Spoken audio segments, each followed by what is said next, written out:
Dad, when will you be home? Mom is giving me a strange pill. Please save me. Those were the exact words my daughter whispered into the phone before it cut out. My name is Daniel Reese, and until that moment I thought I had a happy, functioning home. I was away on a 3-day work trip. Nothing major, just a software rollout in Atlanta. My wife, Monica, had stayed home with our 8-year-old daughter, Lila. They were supposed to be having girls' time, baking cookies, movie nights, bedtime stories. But that call? It snapped something in me. I faked a flight delay, left early, and drove through the night. I didn't tell Monica I was coming. I just showed up. When I stepped inside, everything looked normal. Too normal. The lights were dim. Lila's room was quiet. I knocked softly, expecting her to jump up, giggle, yell, "Daddy?" Nothing. She was curled under her blanket, pale, her eyes foggy. She blinked slowly and whispered, "You came." I kissed her forehead. Then I stepped into the kitchen and saw Monica standing at the sink, rinsing out a small plastic cup. She froze. Her voice didn't match her smile. "You're home early. What pill?" I asked straight. She blinked. "What are you talking about?" I looked down. A half-dissolved capsule was in the sink strainer. And that's when I knew. She was going to lie to my face. She didn't flinch. Not when I asked about the pill. Not when I stared directly at the residue caught in the sink strainer like it was evidence in a trial. "I gave her melatonin," Monica said smoothly. "You know how she gets restless without you. It's just the chewable kind, Daniel." I looked back toward the hallway. Lila hadn't seemed restless. She seemed sedated. "You gave her what kind of melatonin?" She walked past me toward the pantry. "Here, look." She handed me a bottle with cartoon stars and smiling moons on the label. "For kids," it read. But it wasn't opened. Still factory sealed. I didn't say anything. Just stepped past her, pulled my phone from my jacket, and walked back to Lila's room. I sat beside her and whispered, "Sweetheart, can you tell Daddy what Mommy gave you?" She blinked. "A white pill, in a red cup. She said not to chew it. It tasted bad." I nodded slowly. My hands clenched. That wasn't melatonin. I returned to the kitchen, and this time I didn't ask. I searched. Trash cabinets. Bathroom drawers. Then, tucked behind a basket of receipts, I found a small orange prescription bottle with the label peeled halfway off. No name. No dosage info. Just the pharmacy logo. When I turned around, Monica was staring at me, her arms crossed. "You're being dramatic," she said coldly. "You're going to ruin everything over one little pill?" I didn't answer. But I knew right then. I was never leaving Lila alone with her again. That night I didn't sleep. I laid next to Lila on the floor of her room, my hand gently resting on her back to feel every breath. I told Monica I was taking the early flight back in the morning, but I had no intention of leaving. At 2 a.m. I heard her on the phone. She didn't close the door. "I told you he wasn't supposed to come back yet," she hissed. "He's asking questions." No, I didn't give her that dose. Just half. I stood in the hallway, barely breathing. My wife, the woman I trusted to raise our daughter, was on the phone, covering her tracks. She never said the name of the person she was talking to, but I caught a phrase that rattled me. "We said we'd start slow." Start what? I waited until she went to bed. Then I took the mystery bottle and drove to a 24-hour pharmacy across town. I handed it to the pharmacist behind the counter. "I found this in my house. I need to know what it is." She checked the pill imprint, scanned it into the database, then looked up at me with careful eyes. "This is quetiapine. Seroquel. Heavy antipsychotic. Only used for severe conditions. Bipolar, schizophrenia, acute mania." My stomach dropped. "And in kids?" She shook her head. "Absolutely not." I didn't drive home right away. I sat in the parking lot for almost an hour, thinking of my daughter's words. "Please save me." Now I knew exactly what from. I got back home just before sunrise. Monica was in the kitchen, acting like nothing had happened. Eggs on the stove, music low, pretending the night before hadn't happened. "I thought you were flying out," she said without turning. I held the pharmacy receipt up. "You gave our daughter antipsychotics." She stiffened. That pill could have slowed her heart.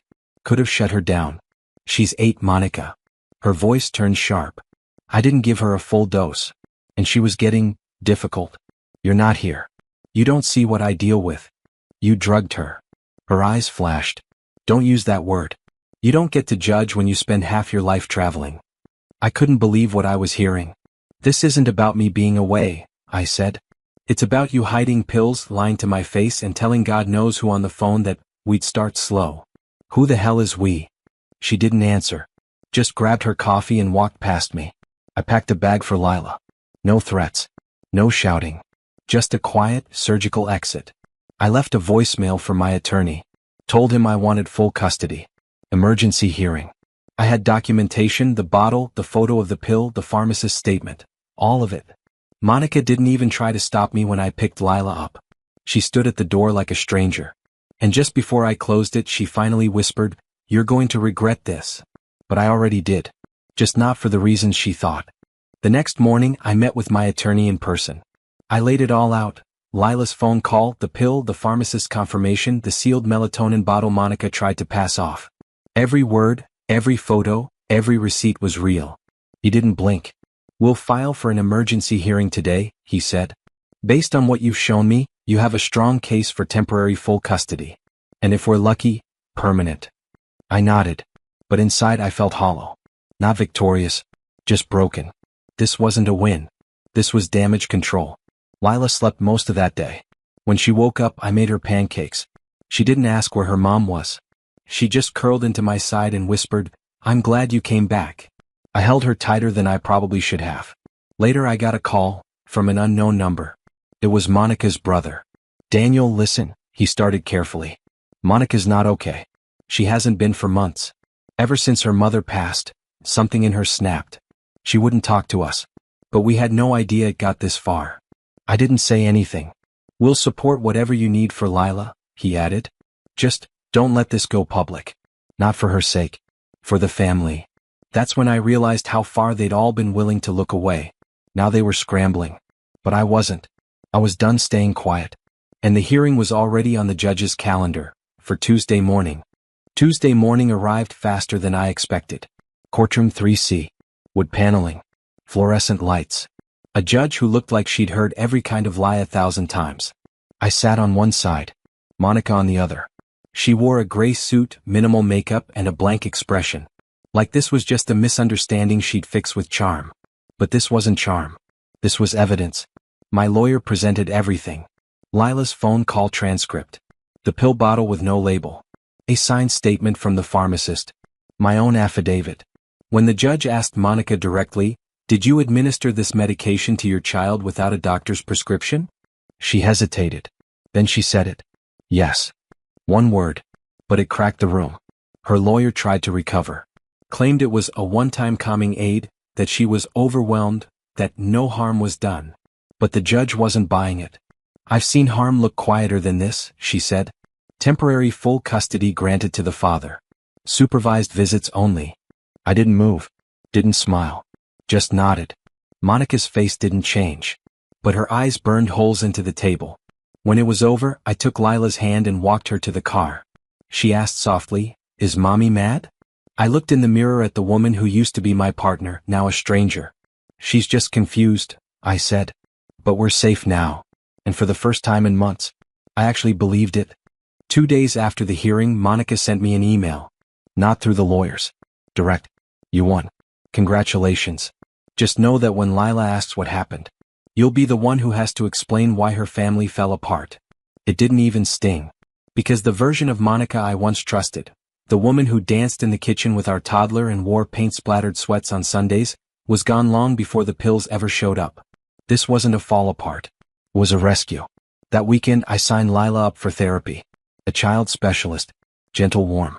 Someone who could help her name what she was feeling. When we came home from her first session, she looked up at me and said, "She told me it's okay to be scared." I crouched down. "Did you tell her you were?" Lila nodded. "Only when you weren't here." That night I sat alone on the back porch. A glass of water. My phone in hand. I reread every text Monica had sent me over the last 3 months. The ones where she said she had everything under control and didn't need help.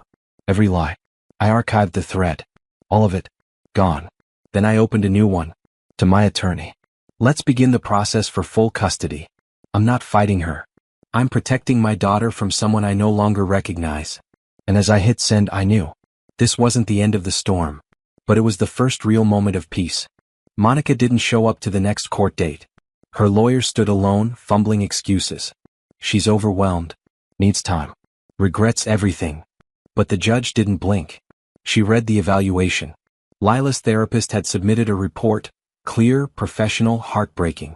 Patient displays signs of prolonged stress, verbal manipulation and emotional confusion.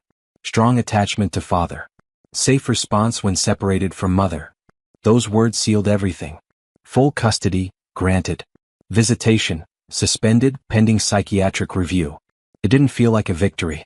It felt like climbing out of wreckage barefoot. Afterward, I took Lila to a park. She held my hand the whole time. She'd started smiling again, little things like swinging too high or spotting a squirrel. Real smiles. Not the ones she used to fake at the dinner table. We sat on a bench. She looked at me and asked, "Is mommy gonna be okay?" I didn't lie. I hope so. But until then, it's my job to keep you okay. She leaned her head on my arm. That night, I stood in the hallway watching her sleep. Peacefully. Arms around her stuffed fox, blanket kicked halfway off like she always did. And I remembered that first call.